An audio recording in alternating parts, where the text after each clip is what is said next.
Early one New Year's Eve morning in Minnesota, back in 1980, a man named Wally Nelson stumbled across the body of his friend, lying in the snow just a few meters from his door. 19-year-old Jean Hilliard's car had stalled while returning to her parents' house after a night out.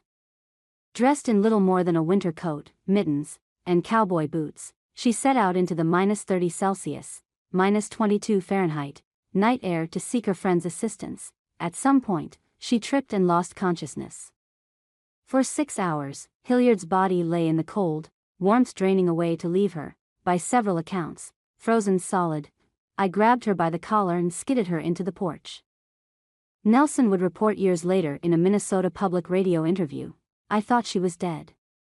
Froze stiffer than a board, but I saw a few bubbles coming out of her nose." If not for Nelson's prompt response, Hilliard might have just become one of the thousands of deaths chalked up to hypothermia each year. Instead, her tale has become a part of medical lore and a scientific curiosity. Stories of people surviving freezing temperatures are unusual enough to be newsworthy but aren't exactly rare either.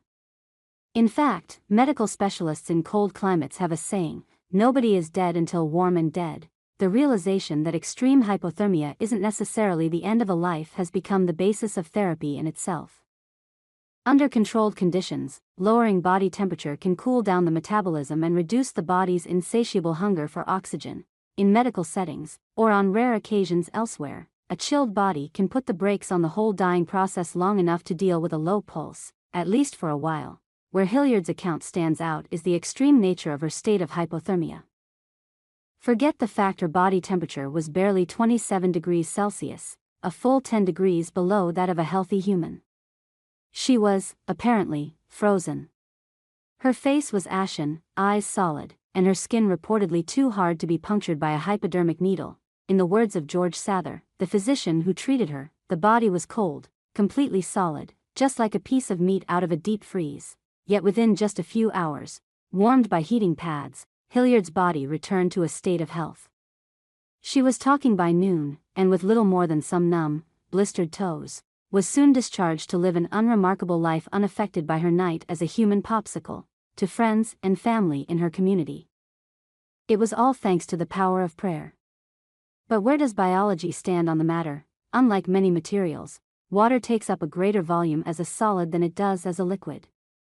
This expansion is bad news for body tissues caught in the cold, as their liquid contents risk swelling to the point of rupturing their containers. Even a few stray ice crystals blooming in the wrong place can pierce cell membranes with their needle-like shards, reducing extremities to blackened patches of dead skin and muscle, or what we commonly know as frostbite. Various animals have evolved some nifty adaptations to deal with the dangers of sharp, expanding ice crystals in sub-freezing conditions. Deep-sea fish known as Antarctic blackfin icefish produce glycoproteins as a kind of natural antifreeze. For instance, the wood frog turns the contents of its cells into a syrup by flooding its body with glucose, thus resisting freezing and dehydration. Outside of their cells, water is free to turn into a solid, encasing tissues in ice and making them look, for all purposes, as solid as frog-shaped ice cubes. Without anything more to go on than external observations, it's hard to say for sure how Hilliard's body withstood being frozen. Was there something unique about her body chemistry? Or even the makeup of her tissues, maybe.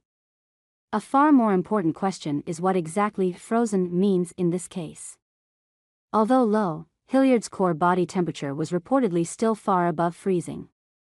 There's a world of difference between a metaphorical, chilled to the bone, and literal solidified water in the veins. The fact Hilliard's body felt solid is a common sign of severe hypothermia. As muscle rigidity increases to such an extent, it can even resemble rigor mortis, the stiffening that happens to a dead body. That the surface of her body was cold and white, and even her eyes appeared glassy and solid, might also be less than surprising. The body will close off channels to blood vessels under the skin to keep organs functioning, to the point a body will look ashen and remain remarkably cold to the touch. For medical staff persistent enough to try their luck using a smaller gauged hypodermic on heavily constricted veins, especially if they're covered by thin layers of dehydrated skin pressed tight against rigid muscles. We might even imagine a bent needle or two could result, with little to go on other than a few surprised accounts, we can only speculate whether Hilliard's frozen body was typical. If shocking, or indeed strangely unique in its ability to withstand such an extreme change of state. There can be no doubt, however, that she was fortunate. The more we learn about the amazing things the human body can achieve, the less we might rely on good fortune to save lives like hers in the future and more on advances in medicine and rapid responses. Feel free to leave a comment below. Thank you for following.